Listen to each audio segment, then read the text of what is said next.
네, 감사드립니다. 저희 오늘 함께 보실 말씀이 사무엘하 1장 17절에서 27절 말씀 가지고 다윗과 같은 마음이라는 제목으로 함께 말씀의 은혜 나누고자 합니다. 며칠 전에 김종필 전 총리가 돌아가셨죠. 어떤 사람인지 잘 모르시는 분들도 계시겠지만 또 어른들은 또 잘 익히 알고 계시죠.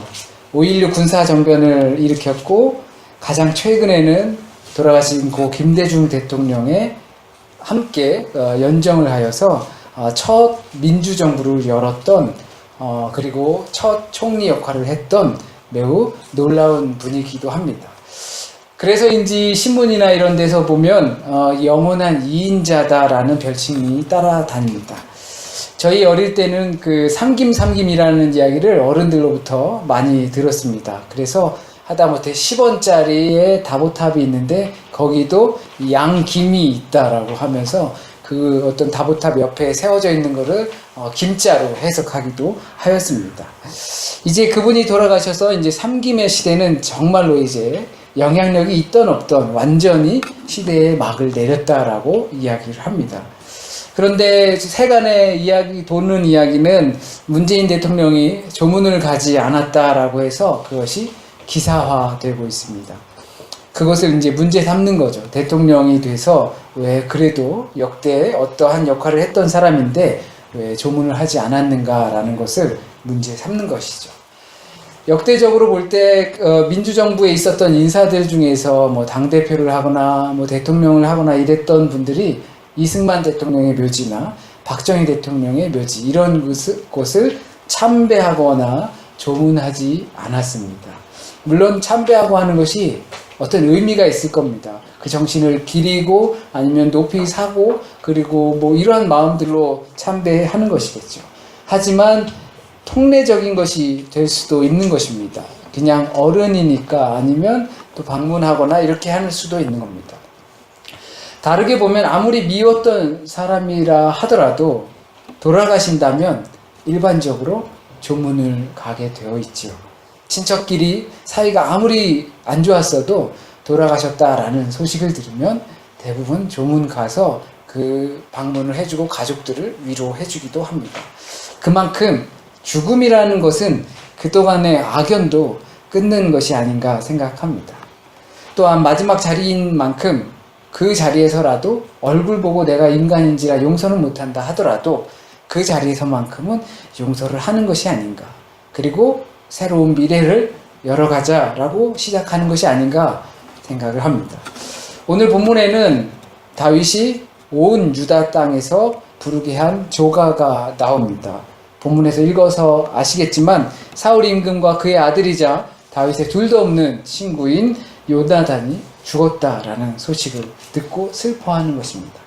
이 둘을 애도하는 노래를 지어서 그와 함께하는 다윗의 백성들에게 함께 애도하자, 소위 말하는 국장을 치러지는 것입니다.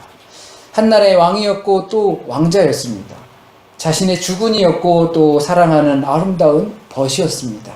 그들의 죽음을 대하는 모습을 보면서 오늘 함께 나누고자 하는 말씀은 왜 어떻게 다윗이 이 역사에 길이 남을 만한 사람이 되었는지, 그리고 왜 하나님의 사랑을 받을 수 있었는지, 다윗이 사울 임금과 요나단이 죽은 다음에 슬퍼하는 이 모습을 통해서 우리 함께 보고자 합니다. 사울과 다윗은 사이가 그리 좋지 않았죠. 사무엘이 사울의 불신을 보고 하나님의 명령을 따라서 새로운 사람을 찾아서 기름을 부었는데 그가 바로 다윗이었습니다. 사울이 임금이 되었지만 참 좋은 사람이다라고 했지만 그 사람이 너무 욕심을 내는 부분이 있어서 제사장 역할까지 하려다 보니까 사무엘이 사울을 버리게 되었고 하나님도 후회를 하게 되었습니다. 그 사울은 버림받은 왕이 되었고 새롭게 왕이 될 사람이 다윗이다라고 하는 것입니다. 그리고 다윗이 블레셋의 장수인 골리앗을 무찌르고 다시 돌아오니까 그때 사람들이 사울은 천천히요, 다윗은 만만이다 라고 하면서 다윗의 업적을 칭송하기 시작합니다. 그러니까 사울은 인간적으로 질투가 날 수밖에 없죠. 다윗을 이제는 정적으로 삼은 것입니다. 골리앗이라는 무찌를 수 없는 대상을 나 대신 무찌러준 그 다윗이지만 이제부터 너는 내 정적이다 라고 여기고 그를 죽이려고 자기의 남은 여생을 다 투자하게 됩니다. 그러니 다윗은 사울을 피해서 쫓겨다니는 신세일 수밖에 없었습니다. 그렇게 도망다니다 오죽했으면 자기가 죽인 골리앗의 나라인 블레셋까지 들어가서 바보 흉내 내면서 정신 나간 사람처럼 침 질질 흘리면서 그렇게 다윗이 거기서 숨어서 지내기까지 하였습니다. 그러던 와중에 다윗은 사울을 죽일 수 있는 기회가 몇 번 있었죠. 그러나 사울을 죽이지 않았습니다. 아마도 이런 둘의 관계는 전 지역에 소문이 났을 겁니다. 블레셋 사람이건 아니면 암몬이건 모든 그 지역에서 사울이랑 다윗이랑 싸운다며 골리앗을 죽였던 다윗이랑 사울이랑 사이가 안 좋아서 싸운다며 사울은 남은 생을 다윗을 죽이려고 모든 시간을 투자하면서 그러고 다닌다면서 라고 소문이 다 났을지도 모릅니다.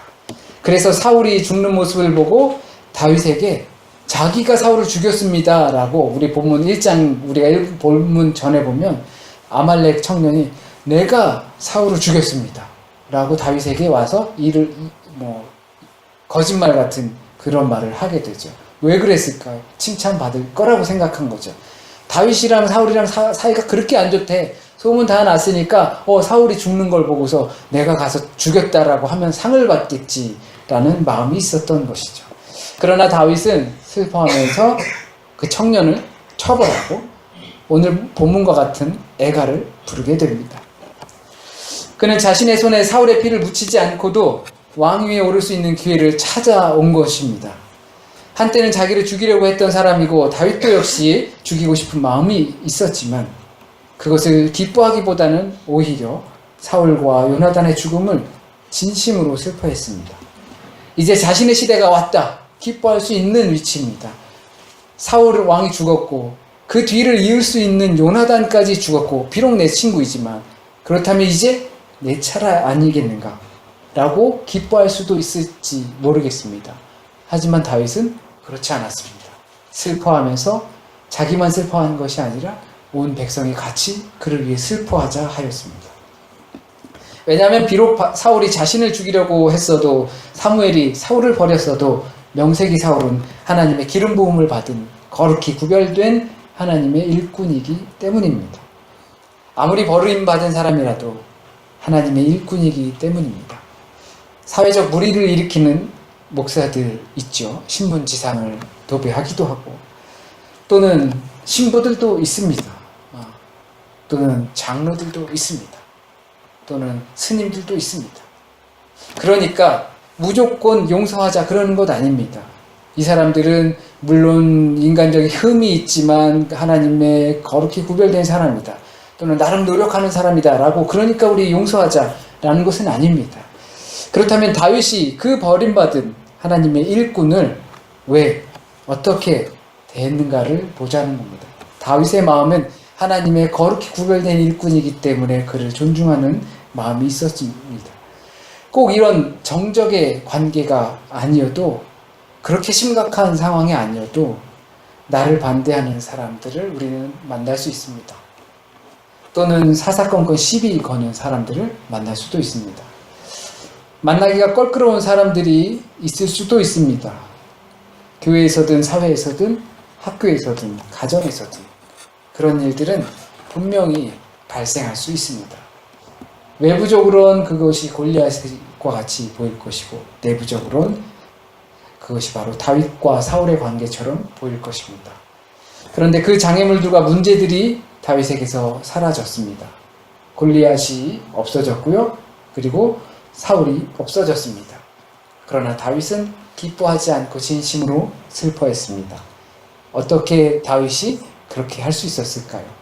많은 시간 그를 피해서 도망다니기 바빴었던 다윗이 그의 죽음을 기뻐하지 않고 슬퍼할 수 있었던 이유가 도대체 다윗의 마음 바탕에 무엇이 있었기에 형식적으로가 아니라 진심으로 슬퍼하며 영웅의 죽음을 애도하는 그런 노래를 부를 수 있었을까요?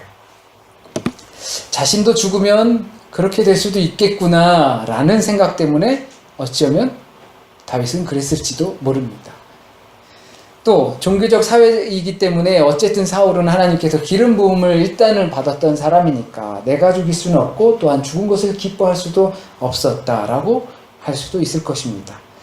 정말로 다윗이 그렇게 할 수 있었던 것은 제가 보았을 때 자신이 옳고 사울이 틀렸다라는 독선적인 마음이 아니기 때문입니다. 거봐, 내가 뭐라 그랬어. 내가 맞다 그랬잖아. 내가 옳다 그랬잖아. 하나님은 나를 사랑하시잖아. 봐, 나 이렇게 아직 솜털 하나도 건드려지지 않고 사울 너 그렇게 나를 죽이려고 하더니 그렇게 당하는 거 봐봐 라고 하는 마음이 있었던 것이 아닙니다.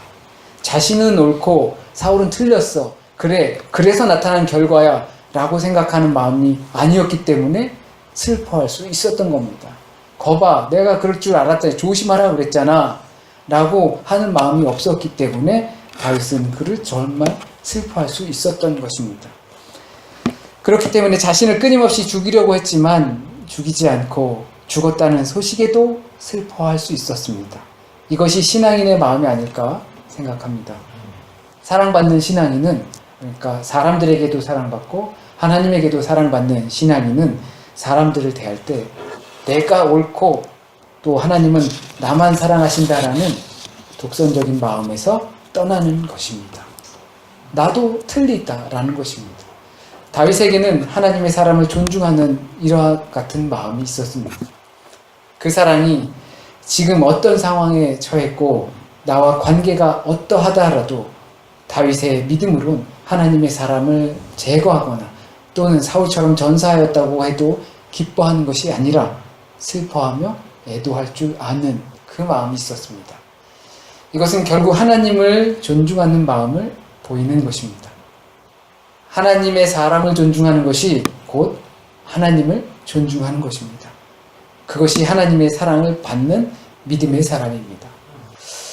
그렇다고 하나님의 사람이 왕이나 제사장 이런 사람들만 되겠습니까? 과거 그런 시대에는 왕이나 제사장을 하나님의 사람으로 기름 부음 받았다라고 해서 그렇게 존중하고 하였습니다. 마치 하나님을 대하는 것처럼 했습니다. 그래서 요즘도 그렇고 옛날 분들도 그러셨는데 목사님한테 막 하면 안 된다라고 하시는 분들도 있습니다. 그렇게 구별된 사람이니까. 하지만 예수 그리스도의 사람으로 우리는 다 성령의 기름을 부음을 받고 왕과 같은 제사장입니다. 저와 여러분이 다 그런 사람입니다. 그렇기 때문에 우리는 하나님의 사람을 존중하는 것이 하나님을 존중하는 것이다라는 바탕으로 볼 때 저와 여러분이 서로가 존중할 수 있어야 합니다. 다르게 말하면 사람을 존중할 수 있어야 합니다. 아무리 정적이어도 그 사람을 존중할 줄 알아야 하는 것입니다. 그 사람을 존중할 때 하나님의 사람을 존중할 수 있게 되는 것이고 그 하나님의 사람을 존중하는 것은 하나님을 존중하는 것이기 때문입니다. 하나님의 사람을 존중할 수 있는 이 바탕은 내 말과 행동이 옳다고 하는 판단으로부터 멀어져야지만 가능하지 않겠습니까? 그래야지 사람을 존중할 수 있지 않겠습니까? 그것이 다윗이 사랑받는 이유입니다. 많은 사람들이 종교가 이 시대의 마지막 보루다라는 말을 많이 합니다. 세상이 아무리 암흑이어도 종교만큼은 그 암흑 속에서 빛의 역할을 해야 한다라고 희망을 걸고 있습니다. 그래서 많은 학자들 중에 종교가 타락의 길로 떨어질 때 사회적 모든 지표들이 하향 곡선을 탄다고 합니다. 그들이 하는 이야기는 지금 우리가 맞고 있는 사회적 위기, 경제적 위기, 이것을 타파하려는 것은 이 신앙의 위기를 극복해야 한다라고 이야기합니다. 신앙이 침체되었기 때문에 우리의 맞고 있는 사회적 위기나 경제적 위기가 다가왔다라고 합니다. 그러므로 경제적 위기를, 사회적 위기를 극복할 수 있는데 가장 필요한 것은 우리의 신앙의 회복입니다. 신앙이 회복되면 우리의 보통의 삶도, 일반적인 삶도 안정을 찾게 된다 이야기합니다. 그렇게 믿으시리라 생각합니다. 신앙이 회복되면 모든 것이 좋아집니다. 그러나 신앙의 회복이라는 것은 교회 잘 나오고 성경 꼬박꼬박 읽고 하는 그런 것만이 아니고 하나님의 말씀이 그 사회에서 지배력을 가져야 합니다. 말씀은 말씀대로, 교회는 교회대로, 내 삶은 내 삶대로 따로 살아가는 것이 아니라 하나님의 말씀이 내 삶 속에 침투해서 그것이 지배력을 갖는 것입니다. 내가 움직일 때 그 내 움직임의 바탕은 하나님의 말씀 때문에 움직일 수 있게 되어야 하는 것입니다. 이 시대에 교회가 성경의 말씀에 의해 완전히 지배를 받아야 합니다. 많은 교회들이 성경의 지배를 받는 것이 아니라 혹시 돈의 지배를 받는 것은 아닌지 모르겠습니다. 교회에 참여하는 어떠한 능력 있는 사람에 의해 지배를 받는 것은 아닌지 모르겠습니다. 단순히 도덕적이고 사회적이고 보편적인 그런 개념, 윤리적인 개념을 추구하는 것만도 아니라 단순히 성실히 착하게 사람이 되는 것이 아니라 교회에서부터 그리스도교적인 가치를 추구하고 그 가치가 세상을 회복시키는 힘이 되어야 합니다. 그 힘에는 내가 보탬을 줄 수 있습니다. 내 삶이 말씀의 기초로 해서 내 움직임이 움직여질 때 그 회복의 힘을 발휘하는 줄 믿습니다. 아모스 선지자는 양식이 없어서 배고픔이 아니고 물이 없어서 목마름이 아니고 오직 여호와의 말씀을 듣지 못해서 기갈이다라고 합니다. 신앙의 회복은 우리의 삶의 순간순간 그 자리에서 거룩하게 열매를 맺혀야 합니다. 결과로 나타나야 합니다. 우리는 연약한지라 사회가 회복되면, 가정이 좋아지면, 삶의 형편이 좋아지면, 편안해지면 그제서야 신앙이 회복될 수 있고 신앙을 할 수 있는 여유가 있을 것이다 라고 생각을 합니다. 믿는 우리는 그렇게 생각하는데, 믿는 우리는 삶이 좀 편안하고 하는 일도 좀 잘 되고 그래야지 그때서 신앙도 좀 잘 할 수 있을 것 같고 기쁨으로 막 와서 막 찬양도 할 수 있을 것 같고 믿는 우리는 그렇게 생각을 하지만 세상의 지표를 따지는 사람들은 그게 아니라는 겁니다. 신앙이 회복돼야 사회적 환경과 우리의 모든 환경들이 안정을 찾아간다라고 이야기합니다. 거꾸로 돼도 많이 거꾸로 된 것 같습니다. 다윗의 삶을 통해서 우리가 회복해야 하는 신앙은 물론 하나님의 기름 부음을 특별하게 여겨야 하는 것도 있습니다. 하지만 다윗이 사울을 죽이지 않고 사울의 죽음에 슬퍼할 수 있도록 했던 그 사실입니다. 다윗이 왜 그랬는가? 신앙에 많은 영역이 있겠지만 오늘은 그 다윗의 마음을 우리가 회복했으면 좋겠습니다. 그것은 다윗이 스스로 생각하기를 자신이 사울을 평할 수 있는 무엇이 아니고 하나님께서 평하신다는 기준이 있었기 때문에 가능했습니다. 내가 옳은 것이 아니라 옳은 하나님께서 하실 것이다 라는 마음이 있었기 때문입니다. 그렇기 때문에 자신이 옳은 것도 아니고 하나님의 사람을 존중할 수 있었던 것입니다. 이러한 신앙이 저와 여러분 그리고 우리 교회 더 나아가 온 교회에서 회복되길 진심으로 바랍니다.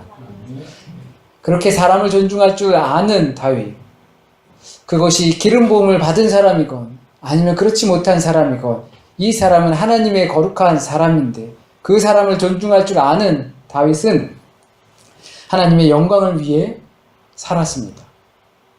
오늘 본문을 보니까 다윗은 하나님의 기름 부은 자가 칼에 맞아 엎드려졌다는 이 소식이 사울이 죽었대, 요나단이 죽었대, 이제 이스라엘도 끝장났네 라는 소문이 옆에 동네에 또 이방신을 섬기는 그 사람들에게 전해져가지고 하나님의 이름이 모욕을 당할까봐 그것을 아무에게도 소식을 전하지 말라 하였습니다. 소식을 패하게 된 것이죠. 입단속 시킨 것입니다.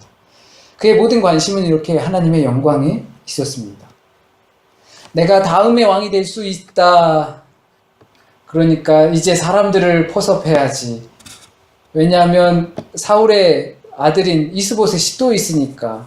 그러나 성경은 이스보셋이 왕이 됐다라고 했습니다. 다윗은 이제 그동안 사울과의 관계는 그렇다 치고 이제 내가 기름을 부음을 받았으니까 내가 왕이 돼야 하지 않겠어? 라고 하면서 그러기 위해서 사람을 포섭해야지. 제사장들 좀 포섭하고 선지자들 포섭해가지고 이제 자연스럽게 내가 옹립될 수 있도록 그것을 준비한 것이 아닙니다. 이 소식이 다른 이민족에게 가지 않게 입단속시켰습니다. 자기의 미래를 준비하려고 한 것이 아닙니다. 하나님의 이름이 모욕을 당할까봐 그것을 막기 위해서 처신을 했던 것이 다윗입니다. 우리가 혹시 우리의 미래와 안위를 위해서 무언가를 고민하고 계십니까? 그러나 그것보다 먼저 해야 할 것은 혹시라도 나로 인해서 하나님의 이름이 모욕당할까봐 그것을 먼저 걱정하시기 바랍니다. 자신의 미래와 안위가 먼저가 아니라 하나님의 영광이 먼저였을 때 다윗은 사랑받는 사람이 되었습니다. 그래서 조금 늦더라도 다윗은 통일 왕국의 왕이 되었고 매우 큰 사랑을 받게 되었고 그의 도시는 평화의 도시라는 예루살렘이 되었습니다. 다윗은 자신의 신학이 회복되었을 때 하나님과의 관계가 바르게 섰을 때 모든 것이 평화로울 수 있다는 것을 제대로 보여준 임금입니다. 예수께서는 우리에게 먼저 그의 나라와 의를 구하라 말씀하셨습니다. 솔로몬의 영광이 이것만 못하다 하셨습니다.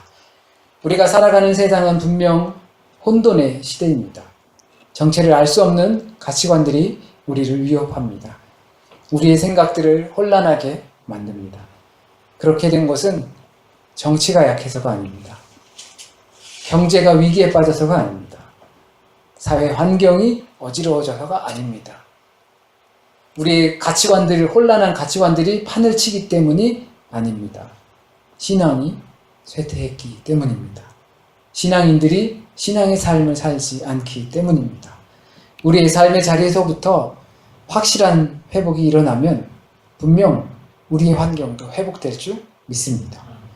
하나님의 기름 부음과 하나님께서 주도하심과 하나님의 영광에 관심을 두었던 다윗의 마음이 우리에게서 회복되길 바랍니다. 다윗이 하나님의 사람을 존중하였던 것처럼 하나님의 사람을 존중하는 마음이 우리 안에서 회복되길 바랍니다. 함께 기도드리시겠습니다. 하나님, 우리의 이성적인 생각으로 참 많이 생각합니다. 많이 고민합니다. 어떻게 하면 좋은 세상이 올 것이고 어떻게 하면 편안한 삶과 안정된 삶을 살 수 있을까? 계산하고 또 계산하여서 우리는 살아가고 있습니다. 그런데 믿음의 사람들이라는 우리가 그렇게 생각하고 있을 때 세상의 지표를 따지고 숫자를 따져보고 그러던 사람들은 우리의 환경이 어려워질 때 교회가 어려워졌다라는 것을, 신앙이 어려워졌다라는 것을 이미 파악하였습니다. 우리의 마음을 고쳐먹기 원합니다.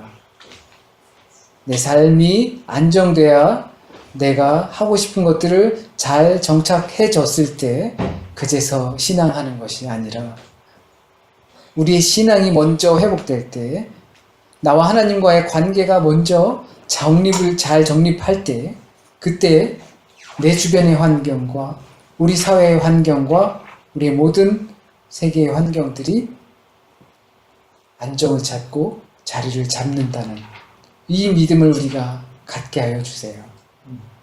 하나님의 영광을 위해서 먼저 거기에 관심을 갖게 해주세요.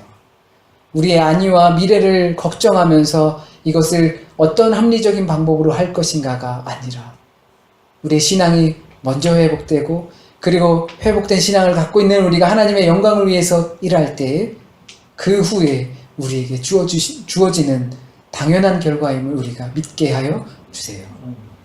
혹시라도 잘못 전해진 말씀이 있으면 주님께서 오늘 이 시간에 저희를 통하여서 우리에게 하시고자 하셨던 그 말씀만 마음속에 남게 하여 주시고 뿌리 내리고 열매 맺게 인도하여 주세요.